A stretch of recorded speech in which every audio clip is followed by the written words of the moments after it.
Worimi people have walked this land for hundreds, if not thousands of years, so it's very important for Aboriginal people to be able to be working back on country again and looking after country in the way that it was done.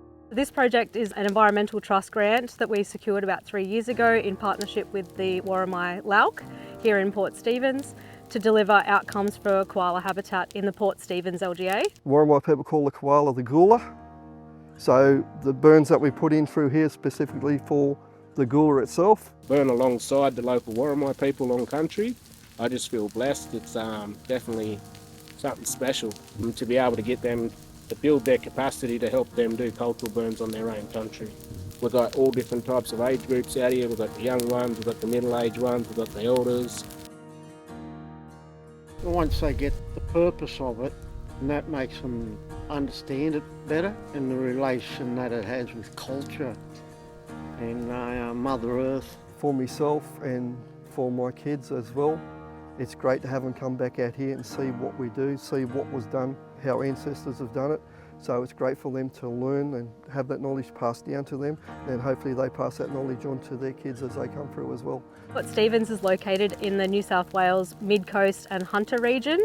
We're home to a range of species. We've got lots of sensitive habitats, wetlands, koala habitat, as well as lots of housing developments. We've got a very environmentally conscious community, very interested and engaged community, and a really fantastic Aboriginal Land Council that we're really pleased to work with here. Through here you'll see country's very sick. It's got a lot of hot bush.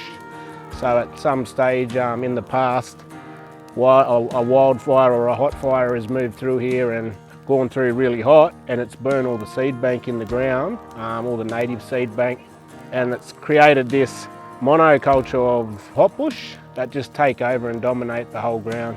So the country was telling us that it's sick, it needed fire put back on the country to heal it. So putting the fire back in here and keeping it low to the ground as cool as possible, then we don't have that effect, and start looking after the other little ones that are around here. And the white smoke from a cool burn, as it goes through, that white smoke rises up into the canopies as well, and that also assists with the seeds up the top, so opening up your fruits and dropping the seed down so more trees can spread out through here.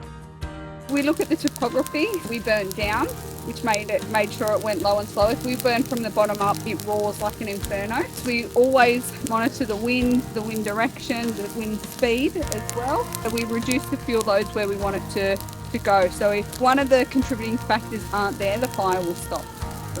Now you get the wind blowing one way and you want it to another. So you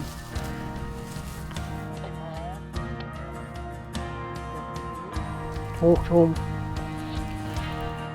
Throw it in the direction you want it to go. And that's exactly what's happened. You know, the wind has changed in the right direction now, so it's going down to where we want it.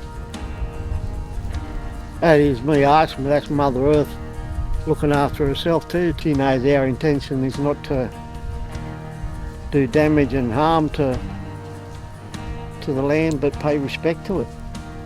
Uncle Norm's a great worker. It's good to have him out alongside us. You know, we're all learning off each other, but Uncle Norm's our elder that's always comes out with us and supports us, and he can work just as hard as any younger fella. We believe if we don't follow cultural protocols, someone's going to get hurt, the burn's not going to go well, it'll end up raining, everything will go wrong. That's part of the process for us. This cultural burning project is the first that we've delivered in partnership with Worimi Aboriginal Land Council here, and it has really delivered fantastic outcomes for both our community and our landscape. Reason why this was done was for the koalas, but the other reason also too was the topography of the area. So you got sporting fields here where kids play, and you got housing all the way around the front. So putting the cool burn in here for the koalas also proved that we could clear the vegetation, all the undergrowth, so we didn't have the potential for the bushfire to reach all of the assets.